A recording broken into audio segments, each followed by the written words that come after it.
Greetings, future fossils. This is Michael Garfield welcoming you to episode 131 of the podcast that explores our place in time.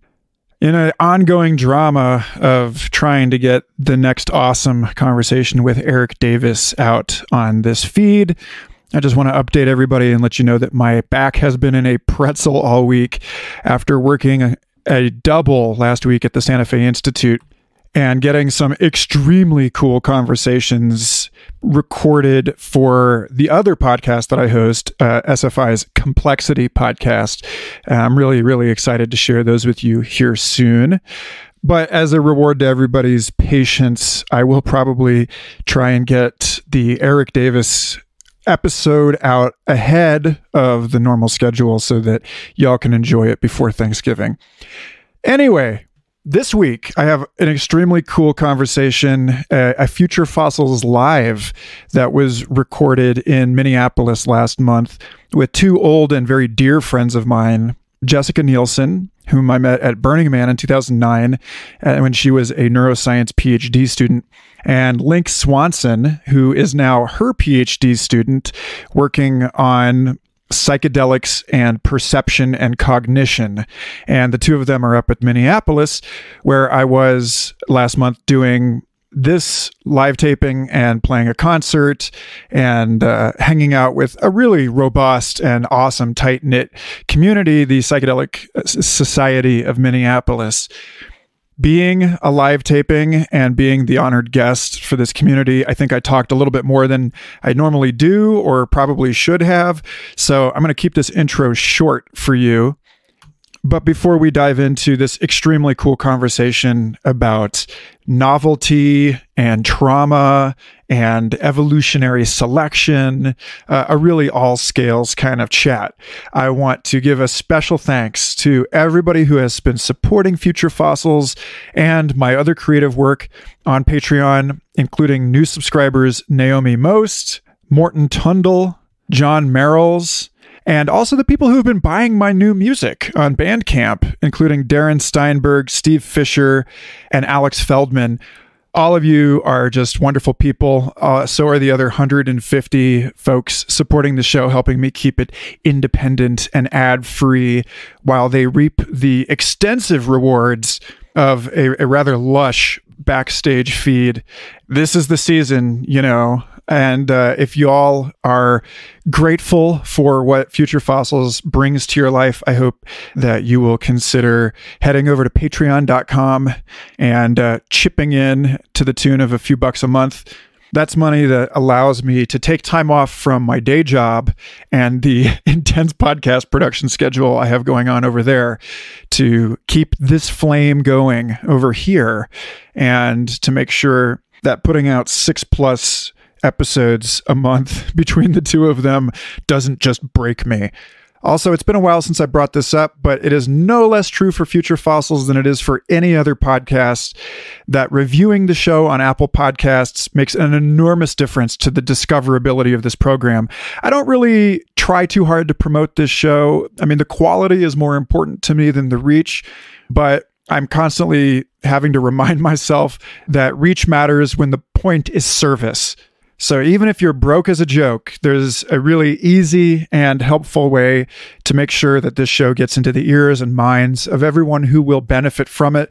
And that's to leave a glowing 5-star review about things like how much progress I've made in guest audio quality and conversation depth over the last few years, or, you know, whatever it is that you care to say.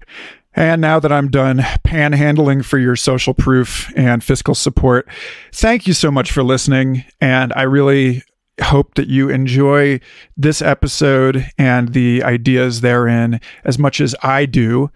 Stay tuned in the weeks to come for conversations with Eric Davis, as well as with author Alex Shakard, travel writer Rolf Potts, philosopher Brian Swim, and many others. And with that, enjoy, and I'll see you next time.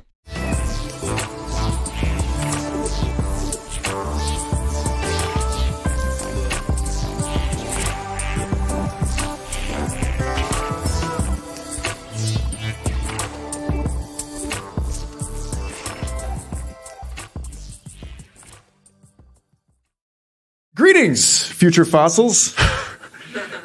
I'm Michael Garfield, and I haven't been to Minneapolis in a decade. Actually, longer than a decade, July of 2009. So we're very glad to have you. Thank you for making the trek. Thank you. Yeah, this is a pleasure. I'm super glad to hopefully meet all of you today, and that we have this opportunity to bring psychedelic science into the digital archives that is Future Fossils podcast. The premise of this show is based on an old outgoing answering machine message that I left, encouraging people to submit their audio fossils to my museum. A little paleontology joke. And what it became, in conversation with my friend, the Tea Fairy, who some of you may know as this legendary psychonaut and Burning Man celebrity, flow artist, and really important figure in the psychedelic harm reduction community. She inspired me with this idea that, there are more people studying ancient Athens now than we're living in ancient Athens. And if this continues, if we don't blow ourselves up in one way or another, then we have to act on the assumption that the largest audience is as yet unborn. That that the things that are going on right now at this moment in history, of this important transitional moment where we either come together as a planet or don't, that this will be an area of intense historical and anthropological scrutiny from our post-human descendants or whatever finds these conversations inscribed in a diamond on the moon or whatever. So the thing is that these conversations, it's kind of a weird paradox to be doing a live episode of this show, because the entire premise is that these conversations are really for the unborn, to understand what it was like to be alive today. And so in honor of that, I'm really excited to have a conversation about psychedelic science and everything around that topic, because I think the situation that we're living through now will be kind of unthinkably strange to people in 100 years. Like identity politics, I'm an octopus, right? Cognitive liberty, I print my own drugs. I don't understand how, those poor fucks once upon a time. So anyway, this is my hope. And with that, it is my extreme pleasure to introduce to you people you probably already know, Dr. Jessica Nielson and Link Swanson at the University of Minnesota, who are both doing very interesting things about and with the mind. And why don't you two introduce yourselves and tell the folks a little bit about who you are and what you're working on, and then we can go from there. And this is not an interview thing. This is a conversation thing. So if at any point anyone wants to put their hand up, that's cool. And that's one of the perks of this setting. And I welcome that. So I'll go first. So I'm Jessica Nielson. I think most people here know me, but for those listening on the podcast, I'm an assistant professor at the University of Minnesota. I have a joint appointment in the Department of Psychiatry and the Institute for Health Informatics. My PhD is actually in neuroscience, and I've had a longstanding interest in psychedelics, but also machine learning, which is actually what I was recruited to the university to do, was to apply machine learning approaches to understand mental health disorders. And so that's one half of my lab where I do some really interesting computational neuroscience. But the other half of my lab is focused on mechanistic neuroscience research into psychedelics, and particularly how psychedelics affect our ability to understand our world around us and past traumas that we've lived with, and whether we can actually use it not only as a microscope for the mind, but also as a way to try and heal from some of these deeply ingrained traumas that we've experienced throughout our lives, which some of the psychedelic research is kind of showing that these might be beneficial. So I'm really interested in looking at the mechanism of that and how we can learn more about what psychedelics are doing for the brain and what they're appropriate for in terms of treatment for mental health disorders. And about a year ago, I met Link Swanson. I actually read his paper called The Unifying Theory of Psychedelic Experiences, and thought he was a professor at the university, and was excited to collaborate. And it turns out he was a student in need of a mentor. So that's how sort of our collaboration started, and I'll sort of dovetail that onto Link, and he can tell you his story. Hey, everybody. I'm Link Swanson. I am a Minnesota native and grew up in North Minneapolis here, north of Minneapolis in a rural setting. And I've been interested in philosophy and psychology and neuroscience for a good 2 decades now, since my teen years. And I'm in a PhD program in cognitive science at the University of Minnesota, and I'm working with Jessica, and I'm working with others who are trying to understand perception and cognition in the brain in all varieties. And I'm also a philosopher, and I work with topics in philosophy of mind, and most recently perception and hallucination have been my kind of main topics of interest in writing and philosophy. So thanks for having me here. So that's the perception hallucination continuum, right? Yeah, that's what I do argue for, that it is a continuum. It's not common to think of perception and hallucination as sort of overlapping in any way. There's kind of a default assumption that when you perceive the world, you're perceiving reality. You're not making any of it up. And it's not illusory in any way. But when you really look at how perception works and just in the everyday life, in animals and in normal waking states, it's filled with illusions and arguably a lot of hallucinations in your everyday waking perception as well. So I pick that apart and argue against this longstanding trend that perception has like this grip on objective reality that other states don't have, and that's what marks it. And I argue that that's mistaken. And I advance another proposal for how to tell if something is real or not. Ooh, I want to hear this. The criteria are fully subjective, and so meaning that they are experiential. They're the properties of the experience. The experience is stable or successful or in keeping with the status quo.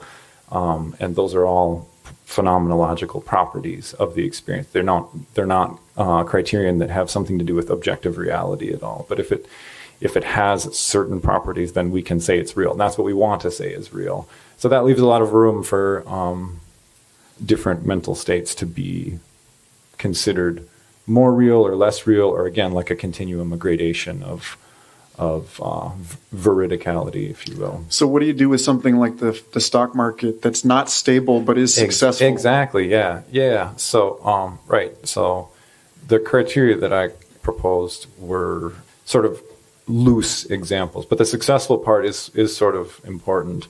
But it's like if an experience has one of these three or one or more of these three properties in different degrees, then it's more real than an experience that doesn't. And it's a very intervening in 300 years of philosophy of perception and Western philosophy, and so it's very tied to that context. So I want to take a kind of like Harlem Globetrotters backspin kind of thing and try and pass this to Jess here. But in order to do so, I have to do a little fancy footwork.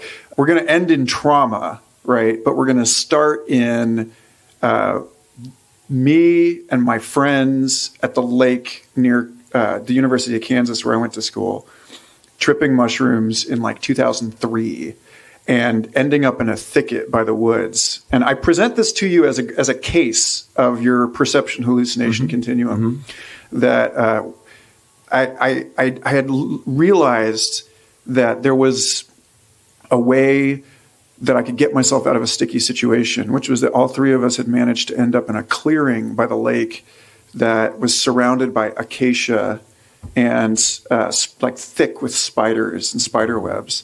And so it was the visual distortions of psilocybin made it very difficult to tell where the trees were and were not, because of the forking pattern of the thorns of the trees and the pattern of the branching of the spider webs, until I realized that what had been stable for me all day was this hexagonal pattern that appeared to be the edge of a cube, sort of like projected out of an indeterminate space in my visual field. And that it was tiled, and that if we looked that we could find our way out of the clearing by following the hexagons rather than the octagons, which were the spider webs. That it was an angle, that it's like all other things being equal, like not being able to rely on depth perception or whatever, that we were able to get out through retemplating everything by saying, okay, like rather than looking for clear space versus patterned space, I'm going to look for, just follow the hexagons out and you won't get like covered in spider webs and stabbed up. And I feel like something like that maybe might be how we navigate an era of floating signifiers where all of, so much of the stable, reliable world that we were sort of given the expectation would continue indefinitely has become increasingly frayed. And we're now in this period. I find myself talking about this on the show all the time. So it's a stable vein of instability, that we're at this point now where we're having to come up with new ways to verify information. We're having to come up with new ways to verify our human and non-human sources. And that lack of stability, and I've talked about this with MAPS clinician Saj Razvi, that this lack of stability is a kind of trauma. Like it creates for us. I think all of us alive right now are dealing with this thing where we're having to come up with our own local answers to who should we believe, what should we trust, what really matters, how do we value things, the structures that would ordinarily deliver those things to us. It's gotten super complicated. So I don't know. I think there's like a topic at the intersection. I'm just going to like drop this in your lap, Jessica, that it's kind of like connected to the whole like intermittent reward thing. Like if you don't know when the reward is coming, you're like more and more addicted because you're more and more desperate. And so like I feel this sense just looking at the social media and the news that we're becoming sort of more and more desperate to cling to something. Whether that's a charismatic political figure or a way of life, a lifestyle that we can buy ourselves into. And these are all evidences. This is all evidence of trauma.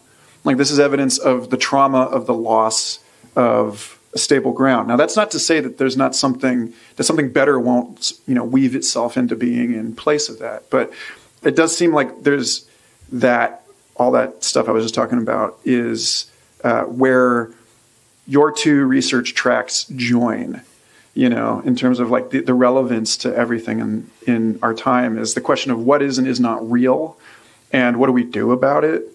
And so like there's a way I think that we can think of this as you're helping us orient ourselves amidst this massive collective psychedelic experience that is the internet. But I don't know. What do you think? Oh, that's a lot to unpack. I'm trying to figure out what point I want to address. You could just bite off I don't care. Yeah. Well, the thing that was that stuck with me was when you were talking about trying to look for stable patterns and comfort and what that means for trauma. I feel like the closer I get some feedback. You're good. Okay. So in terms of trauma, it's kind of interesting. Everybody has a different idea of what trauma is. I mean, clinically, and caveat, I'm not a clinician.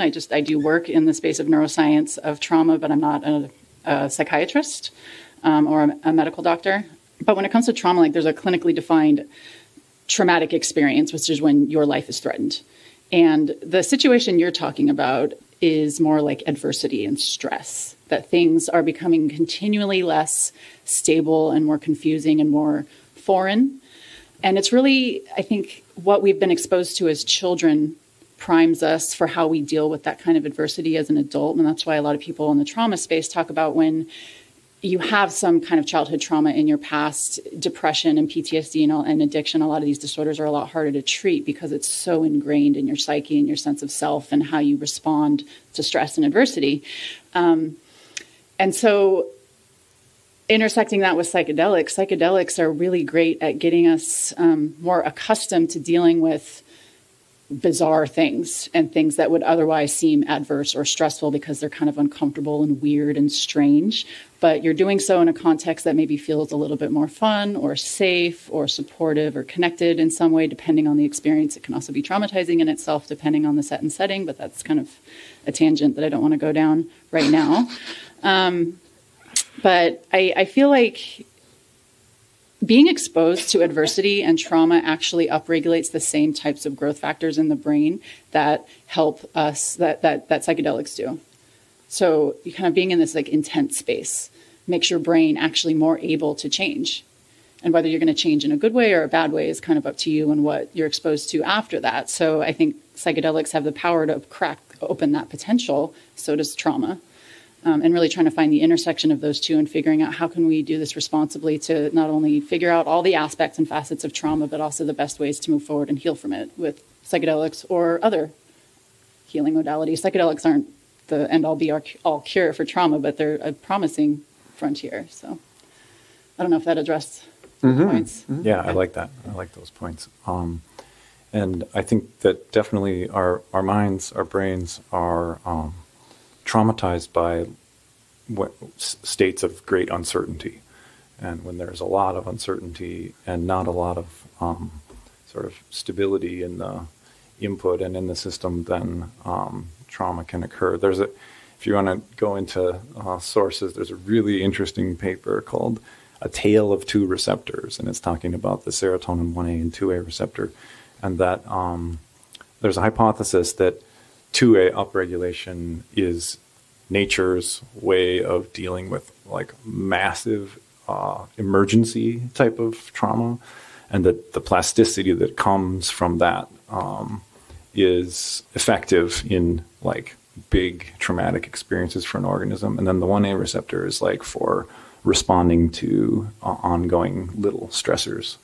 So that's just a tidbit that sort of dovetails a little bit there. Back to the stability and sort of regularity. Oh, you'd like that, wouldn't you? Yeah.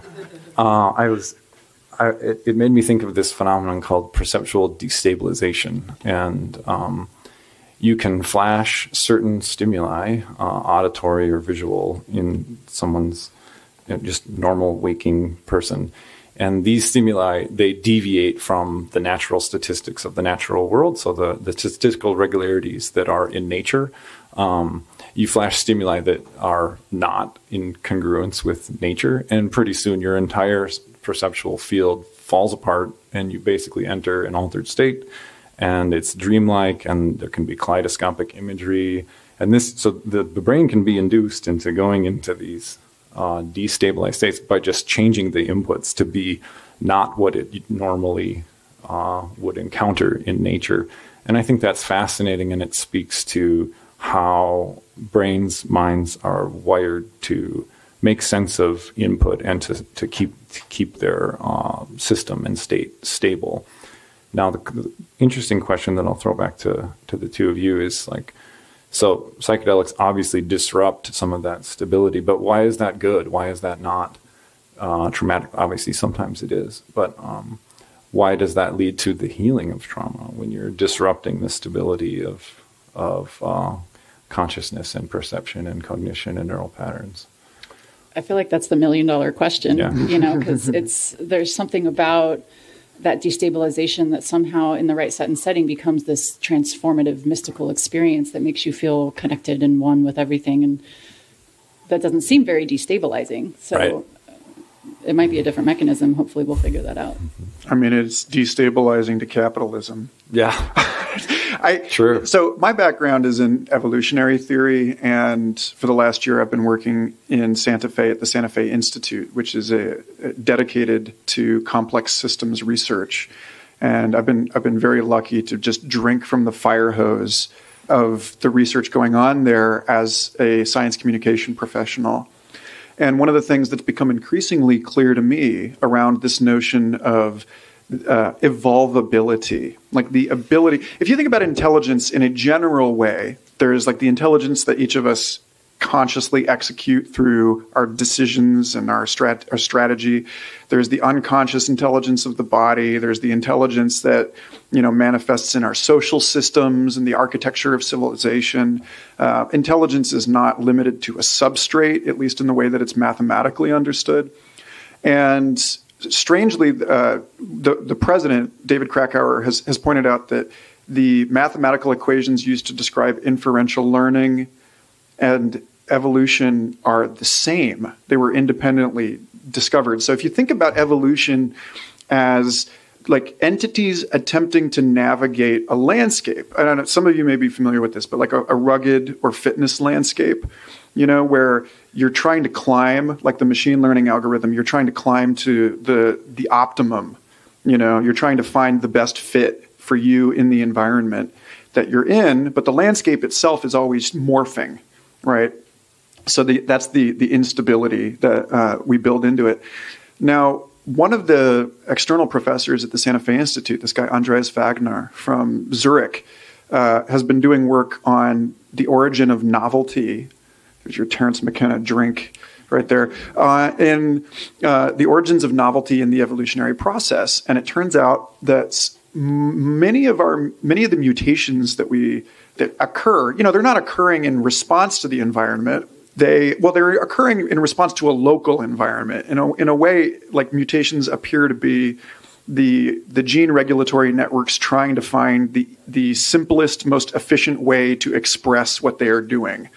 In the same way that this attempt to connect the dots has already taken a sort of unfortunately long path. But what they're finding is that when you stress, for example, a bacterial colony, that these mutations that are neither selected for nor against create a kind of background pre-adaptive readiness, and that mutations seem to happen more when the cells are stressed out because they're basically preparing for a number of solutions or scenarios that they can't anticipate.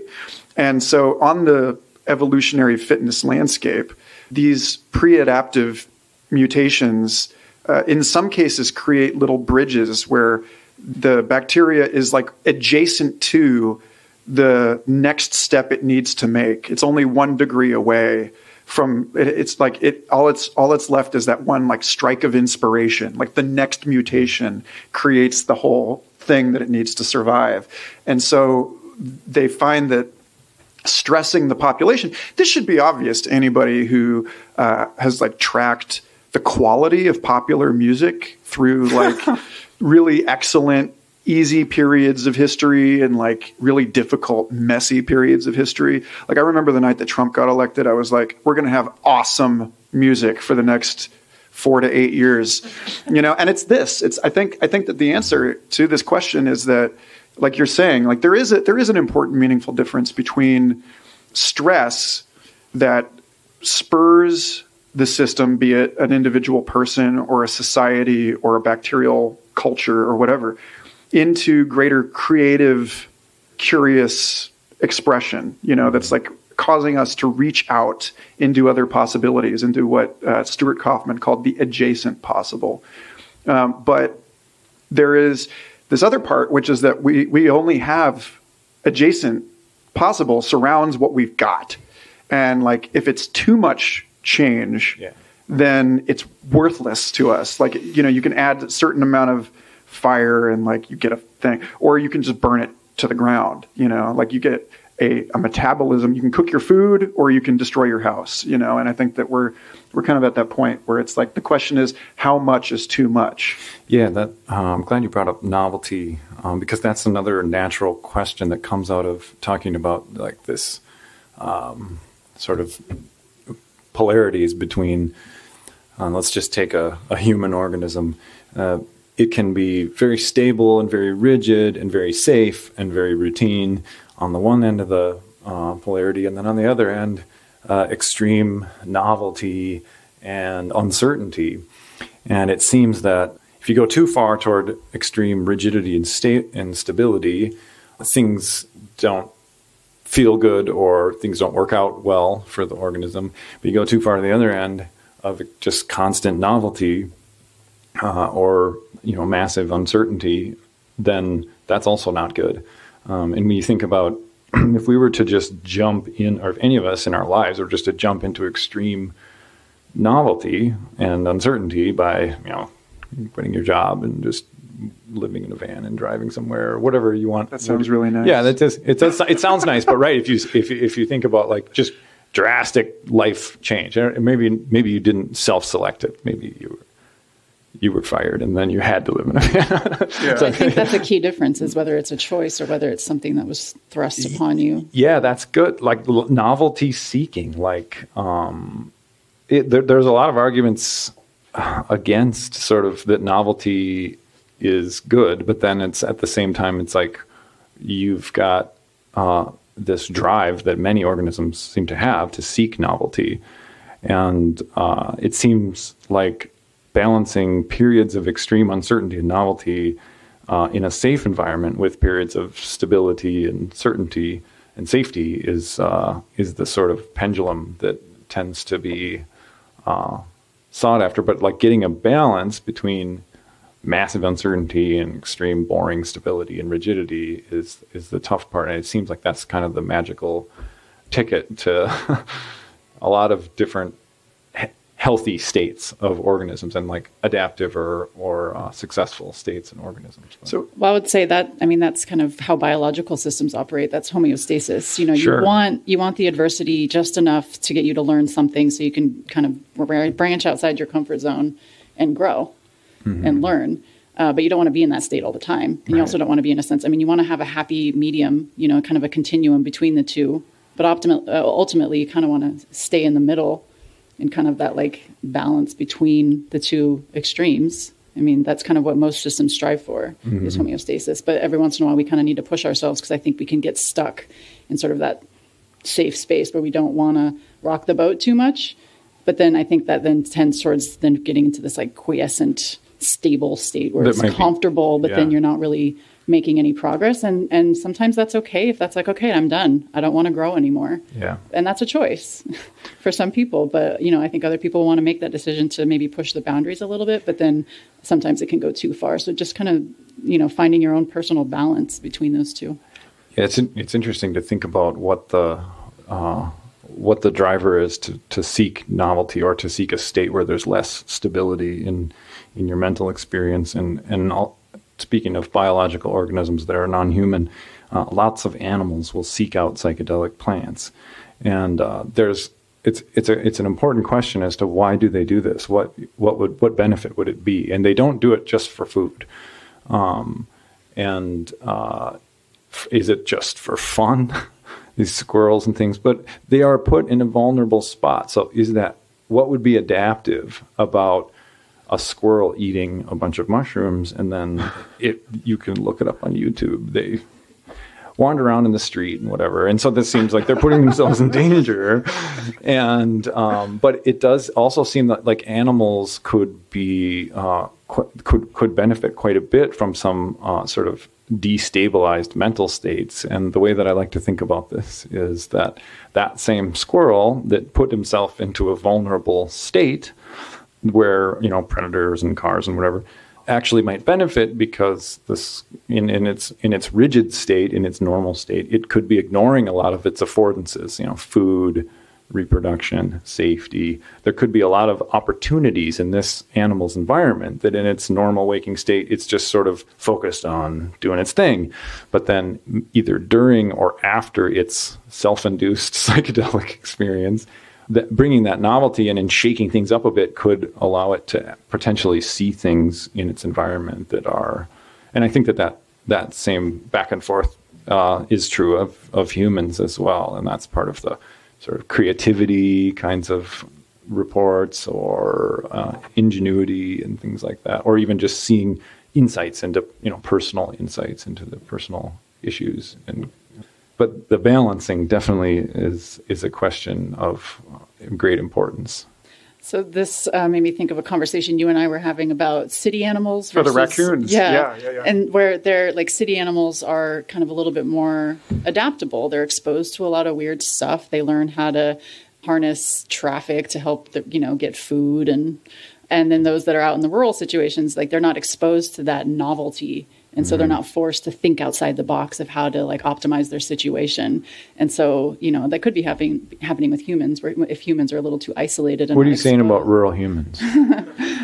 I just mean, they're exposed to fewer bizarre experiences that would challenge their world model, right? Yeah. And this was all based on what Jessica's bringing up was based on this episode I listened to of Stuff to Blow Your Mind podcast about urban animals, in which they said that urban raccoons spent longer trying to open a box containing a novel food source, whereas rural animals might check it out or they might avoid it entirely. That there's something about a drive to pursue puzzles and weirdness that comes in the city because the number of interactions you're having with unfamiliar situations is much greater because of the network of the city.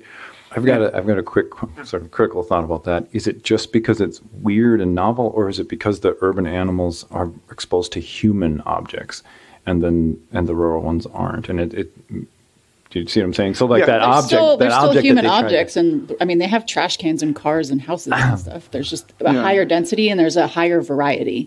Yeah. So I think about this, the question of why animals do, like why a squirrel might eat mushrooms. Yeah, that's an important question. For the record, by the way, there is a fantastic Werner Herzog narrated dinosaur documentary called Dinotasia, in which a sauropod, like a long-necked dinosaur, eats mushrooms and has a psychedelic experience and gets chased by predators while it's tripping, and it's fabulous. I highly recommend finding this. It's an unusually gruesome dinosaur documentary where like dinosaurs are biting each other's arms off and stuff. So it's like great for the kids. So this thing about why animals trip, first of all, let's get rid of the human exceptionalism, right? There was a while there where it seemed like the last bastion of human uniqueness was that we eat mushrooms on purpose, which is clearly bullshit. So there's this guy at Penn State, Richard Doyle, who I deeply admire. He's written a number of great books about rhetorical transformations in the life sciences. And the latest, Darwin's Pharmacy, is an argument building on Terence McKenna's stoned ape hypothesis that pushing ourselves into these novel states of consciousness increases the burden upon the psychonaut to communicate these experiences. And so he uses as a data set the Arrowhead Trip Report archives and says that the one consistent thing is what he called graphomaniacal claims to ineffability. People come back and write page after page about this thing. They're like, it's impossible to explain. And that, but I must explain it. I just have to. And so it's the complexity of the experience that they're having that challenges all the categories in a way that, okay, so like maybe every once in a while you have a bad trip and somebody burns out, and that's the trauma that you brought up earlier.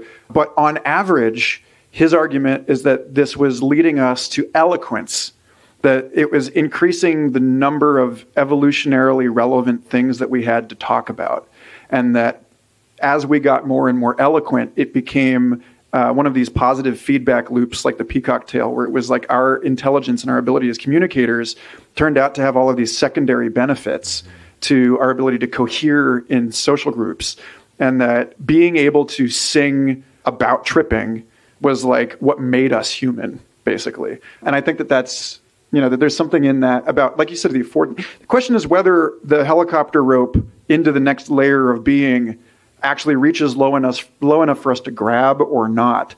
And then this gets to, I wanted to ask you how this is reflected in the work that you're doing on mental illness. And like, there's a kind of a meta with the machine learning part of it too. But like, how do you understand this in terms of the way that we understand sanity and the way that you're researching sanity or the lack thereof, or like what? Yeah.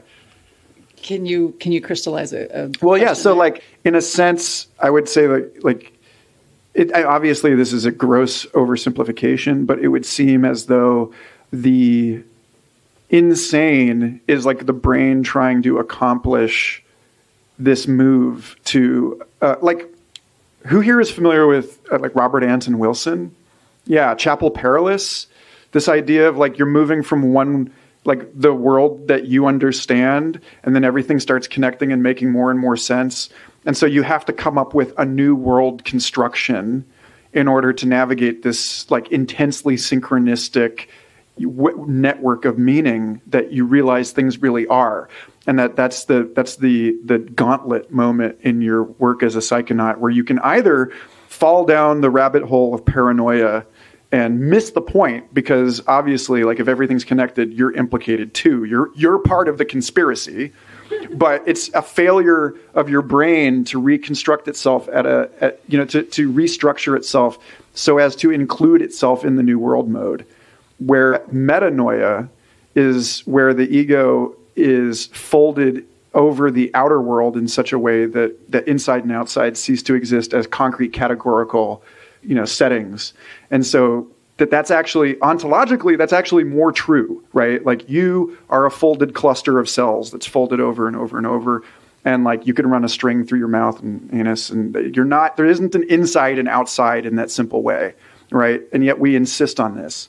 And so, and anyway, I don't know. I mean, now I sound crazy and you're the doctor. Oh gosh, I'm trying to figure out what to respond to. You have such great long-winded questions. I appreciate that. In terms of like researching mental illness, I guess it's just, I mean, again, I'm not a psychiatrist. I'm coming at trying to understand mental illness as a neuroscientist and having a knack for recognizing patterns and complex systems. And just the more I dig into it, the more I feel like the way that psychiatry has been done and the way that we've been trying to understand the mind and mental illness has been pretty flawed and pretty categorical and based on subjective opinion and what someone says, rather than like, there's not a blood test for schizophrenia. There's not a blood test to say this is real or not. But then there's also kind of this philosophical question of who are we to tell somebody what's real, and or what's sane. Well, it's just, I've been thinking about this in the context of psychedelic therapy for people with like psychosis, and everyone's always saying it's not okay for that. And I think that's absolutely mostly true, but then there are anecdotes of people that claim that this helps them, and that having a major mental illness is kind of a form of an altered state of consciousness, which, there have been altered state of consciousness questionnaires developed specifically to measure this, and they've been adapted to look at psychedelic states. But ultimately, it's very complex to try and figure out what's going on in someone's mind. And as a society, we're pathologizing mental illness. We're saying it's not okay to be this way. And so it's more about the person's quality of life and their social network and other aspects of their, psychosocial status, rather than like their symptoms. That if somebody can manage their symptoms and have better quality of life and not be shamed by it, by the community, that then it's not something that they feel that they need to feel shame about or that they need to fix. Like, I'm not someone that can be fixed. This is just who I am, and I just need to manage it with more grace and have it not impact my life. And so I just think trying to unpack all of that and understand what are these different mental illnesses and what is the best treatment for them is just, I don't know, I feel like we're just scratching the surface. Can I back this up again and ask an extremely short question? Sure. So how are you actually studying mental illness with machine learning? Yeah, so I mine existing data repositories that exist from completed clinical research, stuff funded by the National Institute of Mental Health or other institutes that are looking at brain-based disorders. And then we apply various clustering algorithms and machine learning techniques onto that to try and derive patterns from all that complexity to see if there's subtypes of these disorders that are based on more than just subjective reports of what their symptoms are like, but looking at neuroimaging and cardiovascular function and other things that you can measure in the body, that, because I'm more of like a whole systems type of scientist. I'm a biologist. I really think that you need to have a multimodal approach to understand somebody, rather than like, it's just this one domain. Don't just upload your brain, upload the whole thing. So it's really, but I'm at the limitation of finding data that exists out there in the world, rather than having my own data to look at. And a lot of it is kind of flawed in terms of the bias of whoever collected the data and did the study. So we're kind of, there's like limitations in what we can derive, because it's all kind of based on the dogmatic principles that have been set up in psychiatry with the diagnostic and statistical manual for how mental disorders are diagnosed, and really trying to use the existing data to get away from that. But all that existing data was developed under that dogmatic kind of principle. So I feel like we're identifying more robust subtypes of these disorders that then we can then do more rigorous science prospectively to ask them really important questions about what is actually driving this type of mental illness and what's the right therapy for it. So are we any closer to understanding the actual difference between psychedelic experience and schizophrenia at this point? Or I don't think so. It's a topic I'd love to research more. A lot of people thought that like a bad trip would be a clinical model of psychosis, but it turns out that's not entirely true because your brain somehow knows I took something rather than, like this hallucination or this delusion or this thought didn't come from your mind. It came from a drug. And there is some awareness of that when you take a psychedelic versus when it's, a clinical diagnosis of schizophrenia. Yeah. So the only way to study this is to dose people without their knowledge? Well, I think, we want to get at some of the... No, that is not what we're talking about doing. Just for the record, no. Right. Officially, no. No, it has interesting overlaps. I think the study we're planning is kind of looking at visual neuroscience and sort of like established paradigms and understanding visual neuroscience and how people perceive incoming visual information. And that has a lot of implications for things like schizophrenia, where they are having these, delusions and these kind of weird visions. But that's not really the point of our research, is to understand that. But it could kind of have implications for our understanding of the mechanisms of these kinds of perceptual disorders. Yeah, I've got some thoughts on the difference between states of psychosis and psychedelic states. I think that, as Jessica mentioned early on, there was an effort to use psychedelics to induce a state of psychosis, to sort of understand psychosis.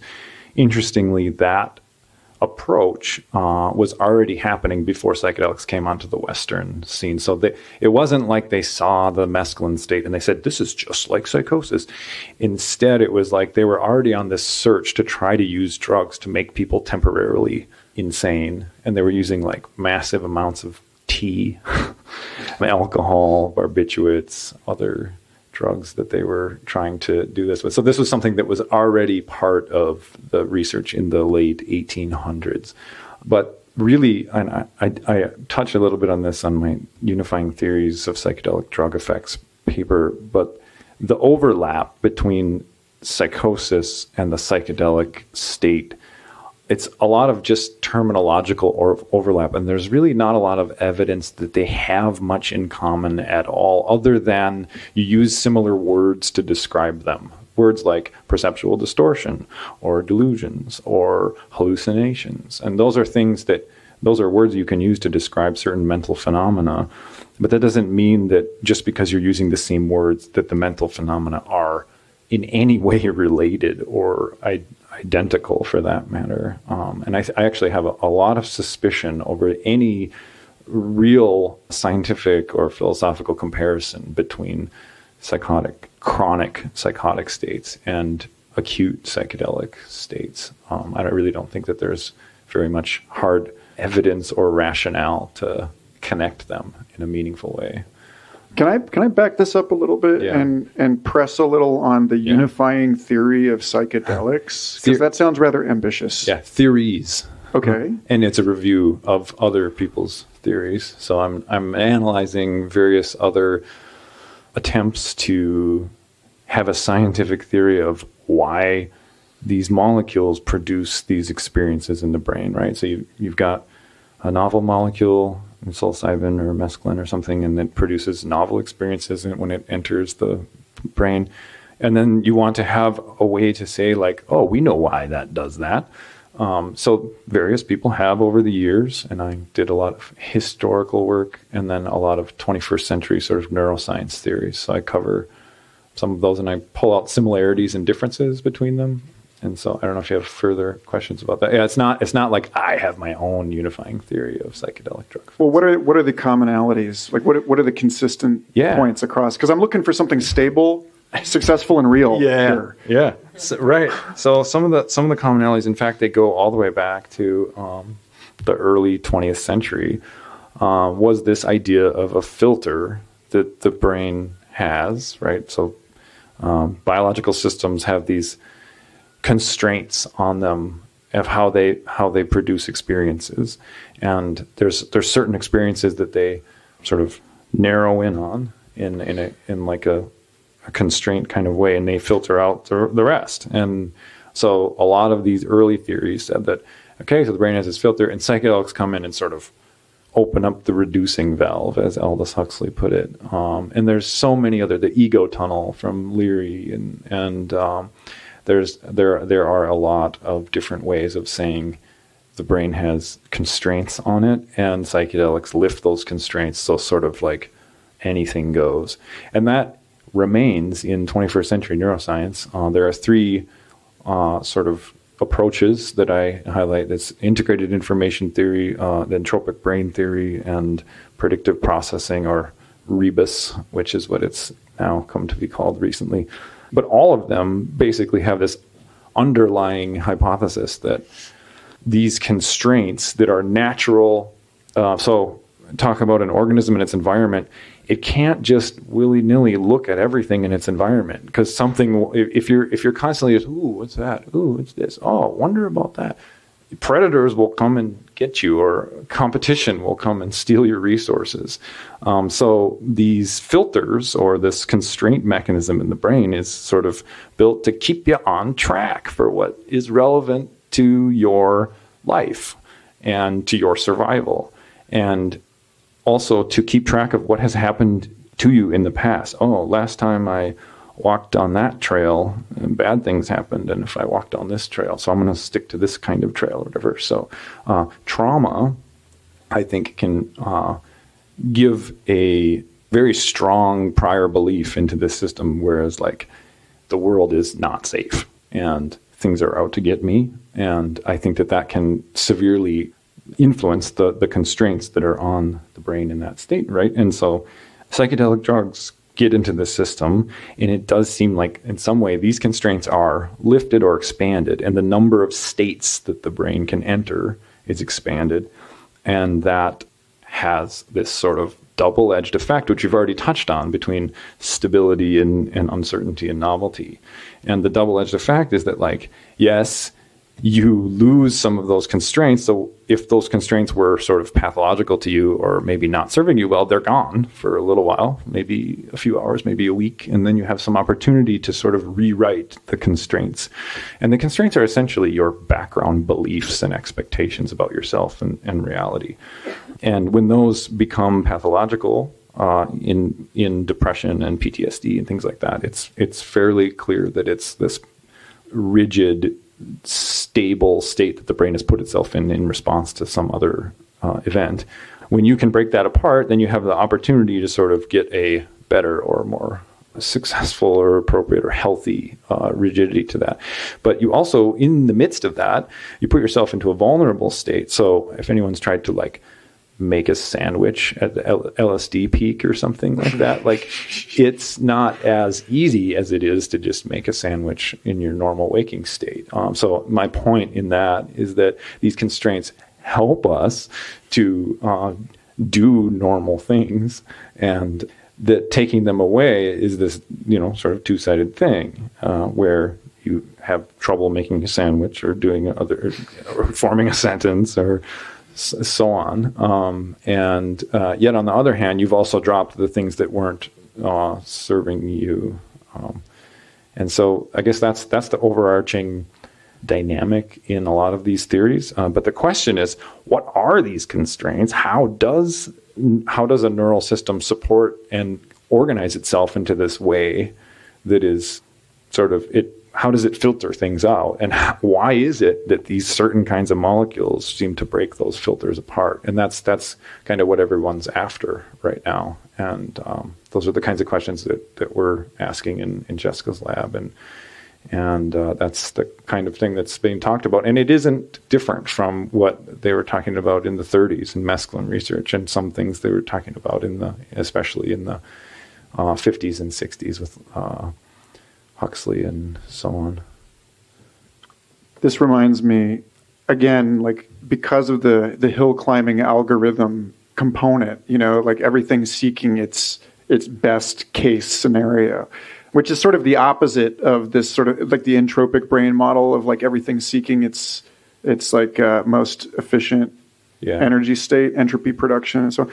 That there is, I learned about, there's a woman, Michelle Gervon, who I saw give a talk in Santa Fe a few months ago on what she called reservoir computing, which is machine learning algorithms have a problem with the same thing that people do, right? Which is fitting to, like, developing expectations that then no longer apply to the data that you're receiving. Like you got a training data set and you've developed a bad theory of the world on that set and you're not open to adjusting it. And so what they found is essentially like a form of psychedelics for machines, which is what's the like plasticity inducing it's code? It's just code. It's to she's like, all you have to do is take a natural source of chaos. This could be a camera on a bucket of water that you then kick. And then the camera records the waves and then uses the chaotic input to add noise to the machine learning algorithm. Yeah. So this is how you knock the algorithm out of a bad injunction. It's basically like, I guess the equivalent would be that allegory about the animal falls into the hole. This is a terrible storytelling example here, but falls into the hole and then like can't get out and then finds a way to, asks his friend to just pour water or like pour sand. And he's like, I'm going to bury you. But, you lift the guy out of the hole by just filling the hole. Is that the hill climbing algorithm? Sort of, yeah. Well, it's like how you adjust the landscape so that you don't have to climb, because you're stuck at a local. So you introduce just enough chaos or disorder into the algorithm to get it out of kind of a bad loop that it's in. Yeah, and doing But then all the other data coming in is essentially the same. What they found is that by doing this, they were able to train weather prediction algorithms to like 2 or 3 times their efficacy in terms of like the length of the forecast. And that's because it interrupts their bias, right? I mean, bias is like one of these golden concepts, holy grail things in machine learning, because they need some kind of bias to do things. Otherwise, they're just flailing and not doing anything.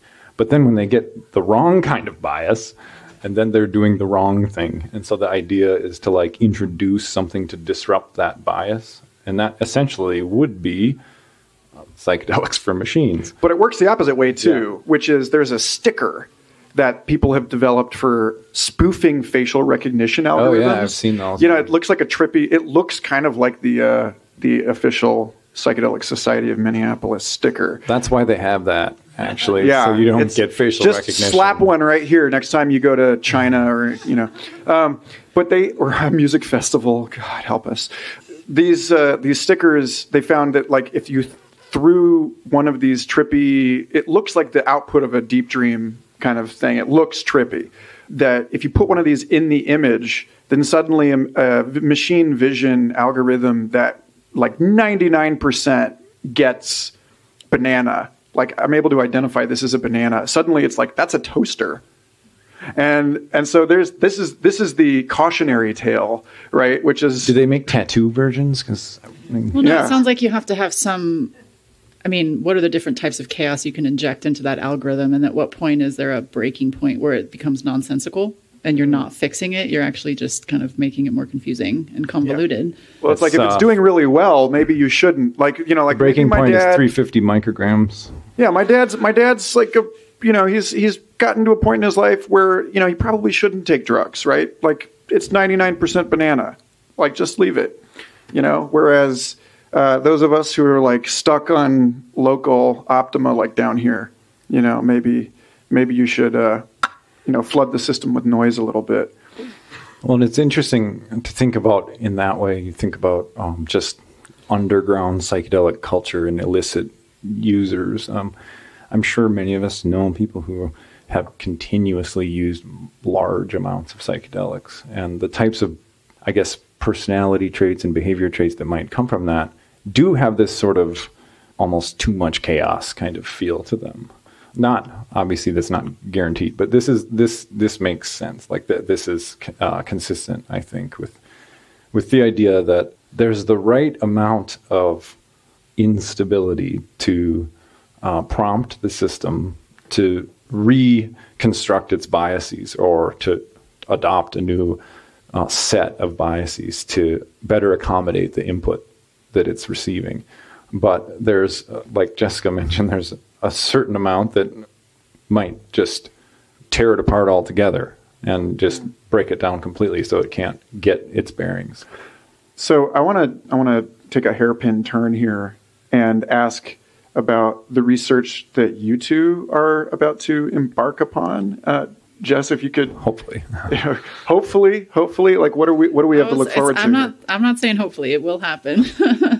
I usually, if I want to do something, I don't stop until it's done or on its way. So the research we're going to be doing is a mechanistic neuroscience study in healthy controls, where we're going to be looking at a very well-established surround suppression task. It's used a lot in visual neuroscience, basic visual neuroscience research to understand visual perception. Explain surround suppression, please. Well, I'm going to pass that over to Link because this is sort of his project. Yeah, so surround suppression is a way of measuring the brain and the visual system's response to context. And so it's very simple, the task. It's on a screen, and there's like a line, and you're the subject. You're supposed to look at the line, and then you report what the line looks like with a button process to like answering a question. And then also there's EEG, measuring your brain activity, to seeing the line. So when you see the line, there's a certain response in your brain, and you have a certain judgment about how that line looks.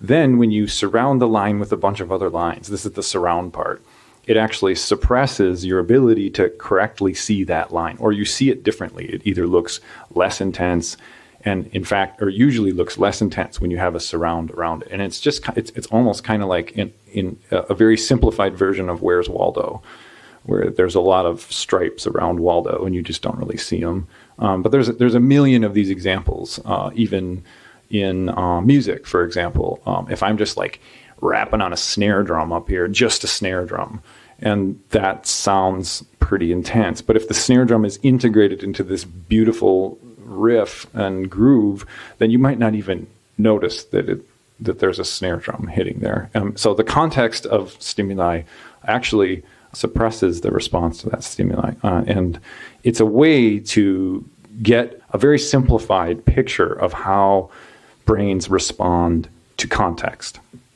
And we think that context is less influential on the target stimuli under psychedelic. And that might seem a little counterintuitive. I saw a question hand. Yes.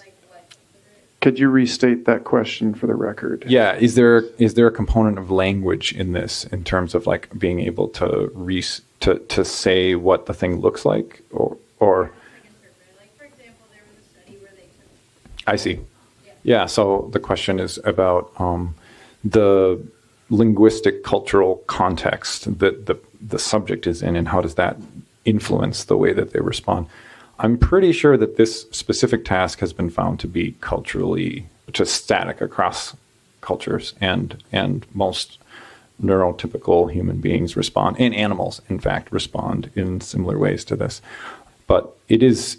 There could be a similar study with language, actually, where you could have a word or a letter, and then there's a certain brain response and a certain judgment about the word, and then a bunch of surrounding words, and the meaning of it is different. Obviously, context changes a lot. But in terms of psychedelics, why would we think that there's less influence of context? And it goes back to the constraint theory, where there's a set of constraints. That's your context. It's your model of the world. Your brain has this filter or set of constraints that it's basically its model of what the world is, and of what's out there, and who you are, and what your perceptions are. And that model becomes destabilized by the psychedelic molecules. And we think that will show up even in just showing basic lines around a center line, that we'll be able to see that effect. So it's not like this earth-shattering conclusion of like, wow, but it is a start at getting at the influence of context on the processing of input under a psychedelic versus in a waking state. And this is also a test that's used a lot in people with schizophrenia to try and understand their visual distortions. Yeah, they found differences in schizophrenic populations with this effect. And also there's been studies with the nicotine, caffeine, and alcohol and how they change it. So we'd be contributing to that literature of how different neuromodulator molecules that hit different systems. This would be the first one in the serotonin system. So the cholinergic acetylcholine system, that's caffeine and nicotine. And then the GABA system is alcohol and some other drugs that they've used for that to see. And a lot of it is like, we've got this task and we've got an effect, and it's a fairly universal, well-accepted task that people study perception with. And let's do that task on drugs. And then you can actually learn about what the systems that the drugs are affecting, about what their purpose is in the brain. And that's actually a lot of my motivation to doing this kind of research. It's not necessarily because I think psychedelics are super fascinating, but I do. But it's actually because the brain itself is super fascinating. Normal waking perception is really fascinating, and you can perturb it and learn about it by perturbing it. Like if we push this button, then how does it change? And then that can sort of help us learn about the brain in general. I'm reminded of that video I imagine most of you have seen, where it's an older video where they give spiders different drugs and observe the webs that they make. And I'm sitting here thinking, like, damn, if the spiders had taken the same thing I had, I may never have found my way out of that clearing. Right? Like this. Or maybe you wouldn't have never been trapped in there in the first place. Thoughts, folks? I don't usually get to ask people to contribute. Yeah, I'll leave that to Jessica. Yeah, so it's not something we're incorporating in our study design, but it is genetic factors. Sorry, I'll repeat the question. So the question was, how are we incorporating genetic factors into our study design? And in terms of metabolizing different drugs, is that accurate? So there's this new field called pharmacogenomics that's been emerging, where you basically run a genetic screen on somebody and look for predispositions for certain enzymes, like ones that will process psychotropic drugs. And so you can get a whole panel of like how much drug you need to give somebody so they'll have the targeted response. And that's different depending on whether they have these predispositions for these different there's called SNPs, some small nucleotide polymorphisms. And so you can do this screen at intake, but it's not something we're incorporating at the early stage for this study, but it is something I really want to, because, how hard somebody trips depends on how much they're actually getting and how much they're actually metabolizing, what's actually getting bound to the receptors. And so we might have to take that into account when we're thinking about how much to dose people and what that means in terms of their subjective experience and any of the event-related potentials we're measuring with the EEG, and if that is impacted by whether they metabolize it high or low. But it's a little costly at this point. So this is a small pilot study, but it is something we've been talking about internally to incorporate.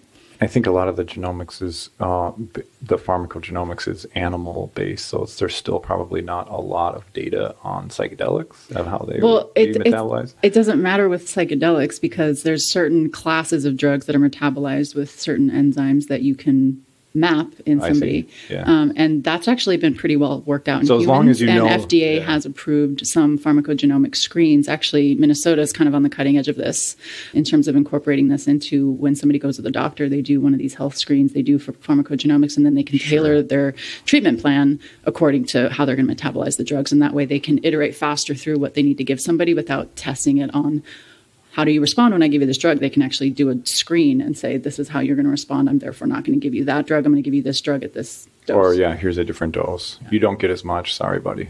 Yeah. I wonder if we could, I'm really curious, casting back into history, about whether we could run SNPs on Dennis and Terrence and figure out why Dennis tripped for 2 weeks. Why, the experiment at La Chorrera. Give a little bit of context to that. Yeah, so for those of you who do not know, great moments in psychedelics history. Lore. Yes, the McKenna brothers were down in the Amazon. Like 1969? Sometimes. Is this the La Chorrera? Yes, yeah. And there was, they went down looking for a DMT snuff, And this is all recorded in the book True Hallucinations. And also, Dennis did a book reading of this at our farewell symposium, where he actually read from his Brotherhood of the Screaming Abyss and kind of touched on that trip. Oh, yeah. So what they found instead were ayahuasca and psilocybin mushrooms. And through some sort of insane tripper fantasy, they decided that they were going to, quote unquote, immanentize the eschaton, that they had found a way to, between, like in the altered state of consciousness, that they were going to sing an alchemical like object into being that was going to be, I think this is what William Irwin Thompson and others would call misplaced concreteness, where the nature of the psychedelic experience is to fold over categories of self and other and reveal them as they are in some sense. Again, Richard Doyle calls this ecodelics, with a sensitivity to the way that we talk about these things program the experiences themselves. But in their case, they really thought that they were going to make a physical object out of the mind, and that this would bring upon a new world age. And doing the experiment, everyone but Dennis McKenna came down after a handful of hours, and then Dennis did not. And so it's this question of like, was that because he had his, I don't know what his enzymes weren't quite. Yeah, his brain doesn't process serotonin in the same way or whatever. I don't know. You had a question. How do you think psychedelics could be used to navigate that maybe collapsed Brevi circus?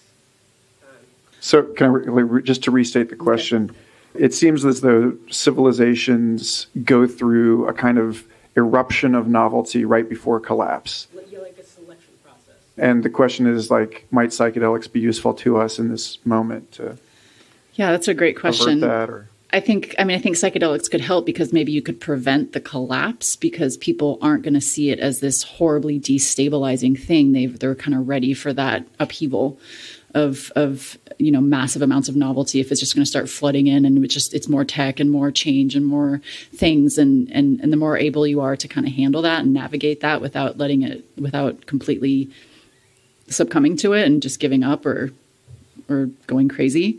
I think that's where psychedelics could help with that sort of cognitive flexibility and adaptability.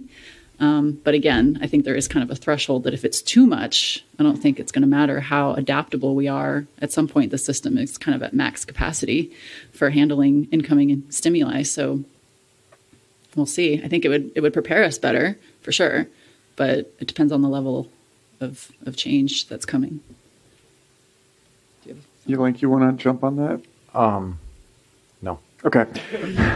Here's a thought from the Santa Fe Institute, where Professor Jeffrey West just wrote a book called Scale. Some of you may have known. It was a pretty popular book where he's looking at the scaling laws in physics as applied to organisms, and then also to cities and to companies. And so it's these questions of, as a mammal with essentially the same anatomy, a mouse and an elephant, right? And they both have a 1.5 billion heartbeats over the course of their lifespan, but the elephant is like 1 million times more massive with a metabolism like 10,000 times as energy intensive. And, because of its size, it develops more cancer. It requires more cancer genes, like anti-cancer genes. And there's all of these things that scale at different rates as the organism scales up.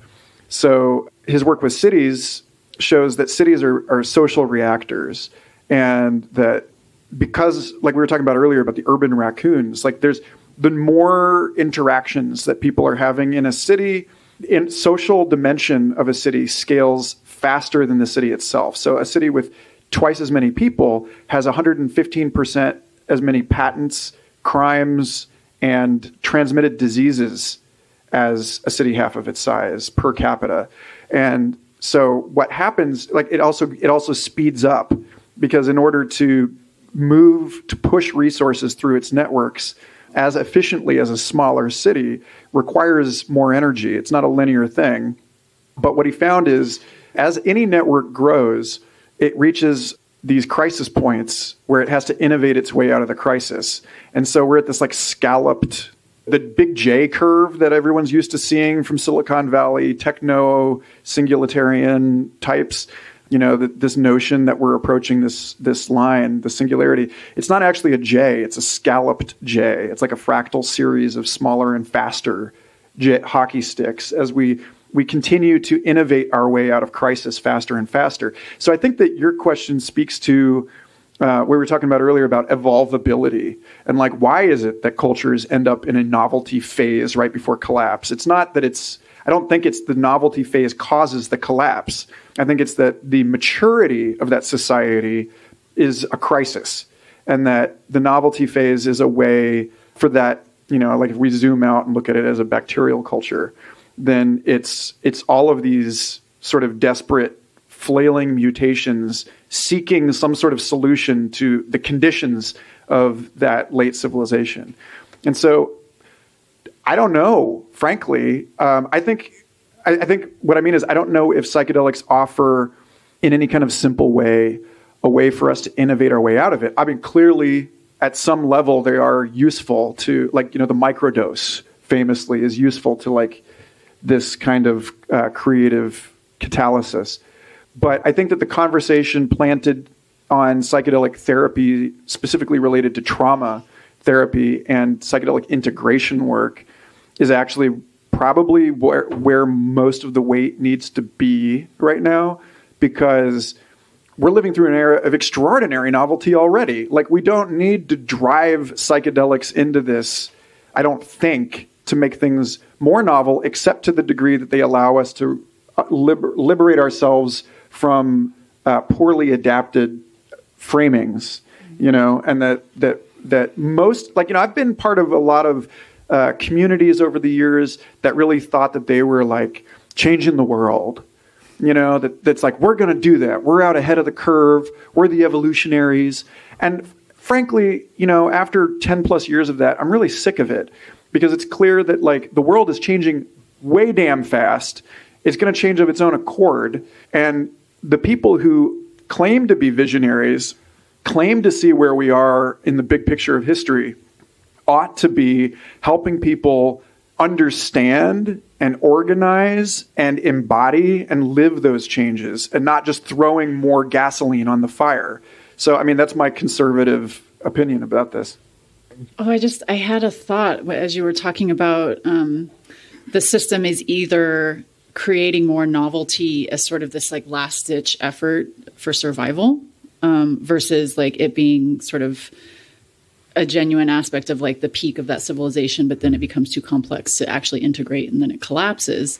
And sort of like the former of that, of thinking that, people are maybe desperately clinging for novelty, and that's more of a symptom. And then they end up causing their own collapse by trying to do all this erroneous novel things. And then it just puts too much noise into the system, and then that's what it collapses, rather than people not being able to handle the amount of change. It's like they're trying to force it. I don't know. It was kind of like this. It kind of was like a chicken and the egg kind of thought. Yeah, like, I had a similar thought about perhaps the novelty is not just what precedes the collapse, but the novelty is the beginning of the collapse. And it actually made me compare cultures or societies, like the question came from, with the brain. And I thought about when the brain collapses, meaning when you go and start to fall asleep, there's this hypnagogic imagery, which can be very novel. And actually, there's a lot of scientific progress and artistic progress that's happened in that near sleep state. So probably of no relevance to society and its collapse, but it made me think of the brain as a system like societies are. And perhaps this novelty stage is like the hypnagogic imagery before. Maybe we need to dream our way out before of this. Lights are out. Yeah. We can all start lucid dreaming and exactly. create a new world. We have the Zen or just space don't over go to here sleep. for those who want to fall asleep at 6 p.m. and help us find our way out of this building. I think that's good, though, to think about a brain or a human mind or organism, or any mind or organism, with sort of parallels to other systems and system dynamics. Obviously, Santa Fe Institute is kind of all about system dynamics. But then also your own first-person experience of your day.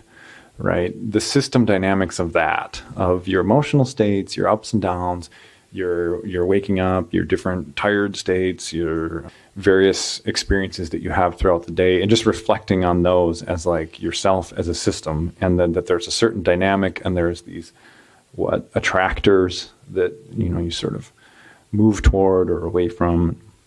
I just find it to be a useful way of reflecting on things.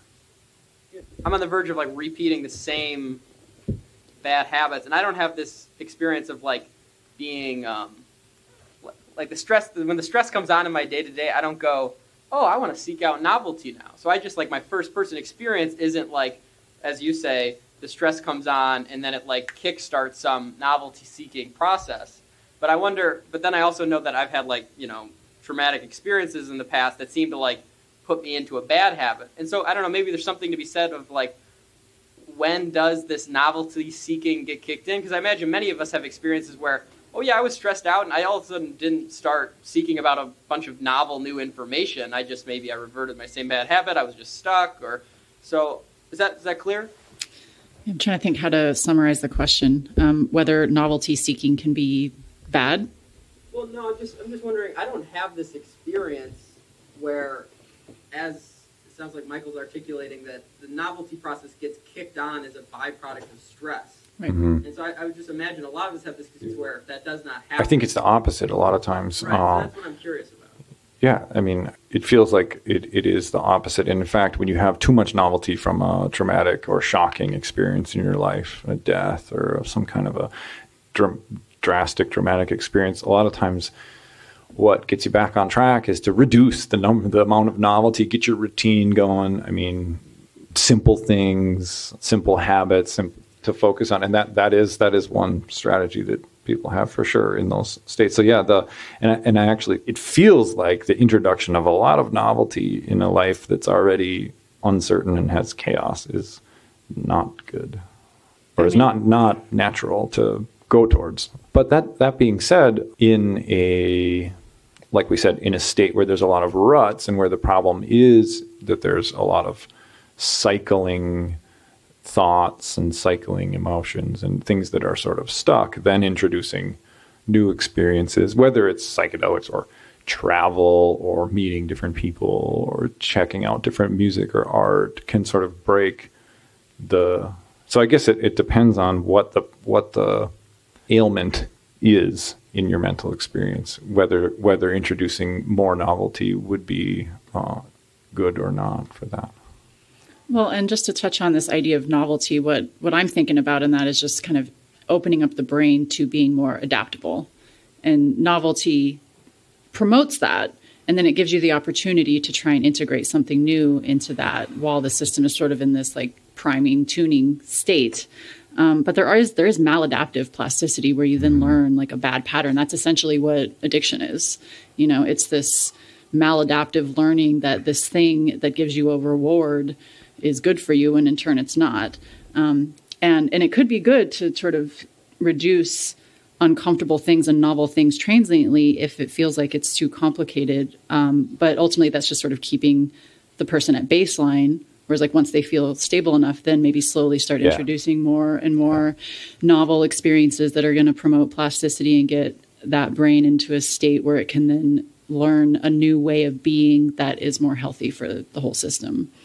And that's kind of, individualized based on the person and the disorder and what the complication is and what is the thing that works for you that induces that sense of connectedness and hope and drive and motivation to learn this new thing that you want to learn. Like we always talk about, like integration is hard because it forces you to do things that are uncomfortable and it feels like exercise, but ultimately you're trying to retrain this pattern in a way that works for you. And the opposite can happen where you're training it in a bad way. And so I feel like kind of descending into old habits is that maladaptive where like it's comfortable and it's like a Band-Aid and it helps fix it, but ultimately it's not good. So it's, trying to find a balance that works for you. I'm reminded of some developmental theories. So Robert Keegan and Claire Graves and spiral dynamics and that kind of stuff, where at one developmental level or layer, when there's a crisis or when the tools of that layer just aren't working anymore, the very first thing that the individual does is go back to the layer below or prior and to try to use those tools to cope. So this would be the retreat into fundamentalism in the modern world. Sure. That kind of thing, yeah. Right. So you moved from this like rigid religious fundamentalism into this rational scientific mode, and then shit hits the fan and your rational scientific mode isn't working. So rather than making the leap to whatever's after that in the developmental trajectory, you go back to the religious fundamentalism that you came from before. And this example can be individualized or brought down to the individual in terms of like, if you had some bad habits that you've overcome in your next developmental level, and then there's some adversity in your life, and rather than moving to the next solution that's like after that, you go back to the other habits or patterns that have worked before. You call up the ex. Yeah. Or relapse. I miss you. Yeah. That's that is the drunk dial, right? Yeah. You're stressing your brain to the point that it seeks a familiar. It's seeking comfort. It's seeking what's known, and that's not always what's best for us, but it feels good, so it's easy to lean on that and. Well, yeah, and bringing that back to psychedelics. Actually, I've seen this talk about Arrowwood. I've seen this a lot in descriptions of like high dose psychedelic sessions where people basically, when they start to come down, they're basically like kissing the floor, like, thank you. This is back to reality. Like this is, I don't know if anyone's ever had this feeling before, but where like, God, I just want to have my normal stupid thoughts that I have every day. You know, I just want to be bored and eating some ice cream right now. This is just too much novelty, too much difference. And so it goes back to this sort of whole theme that we've had throughout the entire thing of this pendulum back from stability and rigidity on the one hand and novelty and uncertainty on the other hand. It's a very interesting dynamic. I've never enjoyed beer more than at the end of a mushroom trip. Yeah, exactly. I'm like, God, it's good to be human. Instead of an alien or whatever the hell. Yeah, whatever that was. Yeah. Are we incriminating you, Dr. Jessica Nielson? No, I'm open about my psychedelic use. We have a couple questions, Christopher.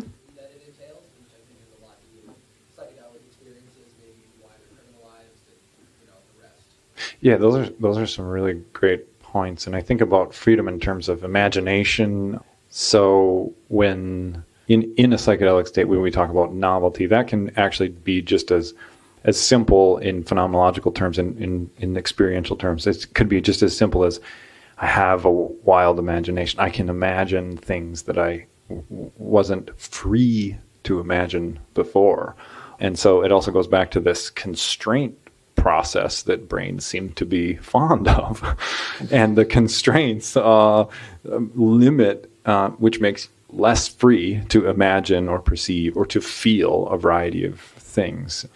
And in what that says for societal or sociological freedom, I'm not sure what to make of that. But I think that is a good point. But yeah, too much freedom isn't free. Well, there's also the Rudolf Steiner's luciferic and ahrimanic poles, right? So like luciferic is the force towards oneness and ultimate creative possibility. It's what most people would associate with divinity is, this ultimate freedom, ultimate creativity, ultimate unity. And then the ahrimanic force is the decay of life. It's the collapse, the breaking of the one into the many. If you think about like vasculature, like the way that fractal systems grow, that's in some sense that's a luciferic principle articulating through an ahrimanic system. Like LSD induces luciferic experiences in people. Alcohol induces ahrimanic experiences, the fragmenting of subjectivity into psychological submodules and like the identity becoming a smaller and smaller piece of the full thing, right? And Steiner's whole point was that these two things have to be balanced. that one to the exclusion of the other, ultimate creativity with no constraints. Like any artist will tell you the horror of an empty page, before you've made a single stroke that sort of determines the next stroke, analysis paralysis or whatever, that there's this piece to it. I think ultimately it's just, you're right, that we are afraid of being more free. And yet, I think the step one of becoming more free is actually parameterizing the system, is actually understanding where the boundaries exist. Yeah. It's, I just want to jump in for a minute because I think that's great. The constraints or the parameters on a system enable it to do things in a way that it couldn't without them. And it's weird because a constraint actually is enabling, but it's also limiting at the same time. So it's kind of a paradox in that way. But back to the freedom can be incredibly terrifying because if you have all of these choices and you could make the possibilities are limitless, that can put you in a position where it's well, the possibilities are limitless. I can't do anything. I don't know where to go from there. And so having some limitations and constraints in some way, they can both enable you to do things and prevent you from being able to make progress at the same time. So that could also be why this whole snow globe shake things up effect temporarily is so valuable, because it works to both removing constraints and then putting them back and reforming them. That is a nice, I think, picture of how it's useful and how it can be useful to humans and other animals. And machines, like we talked about. We've got 3 minutes left on this conversation. So I want to, let's...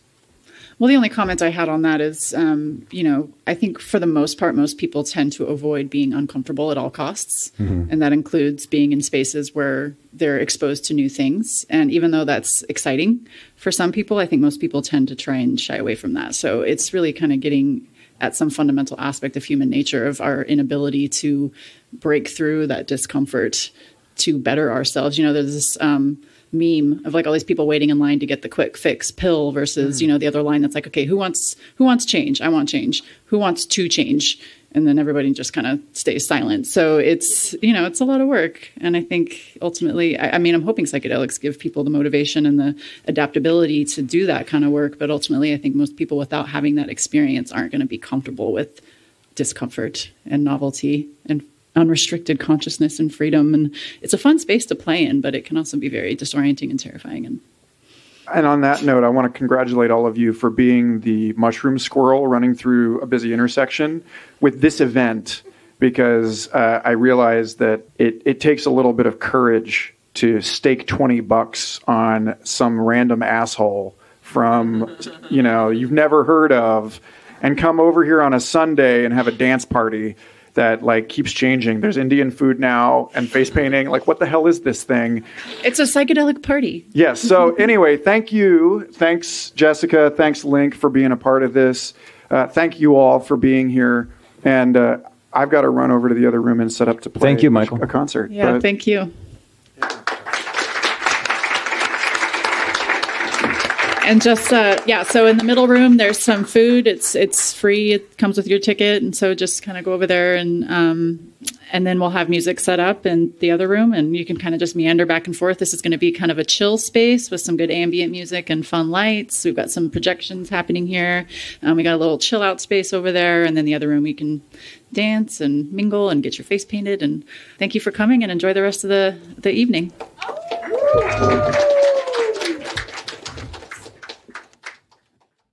Thanks for listening to Future Fossils. This podcast is a part of the MindPod network, along with numerous other excellent programs. Go to mindpodnetwork.com and subscribe to them all.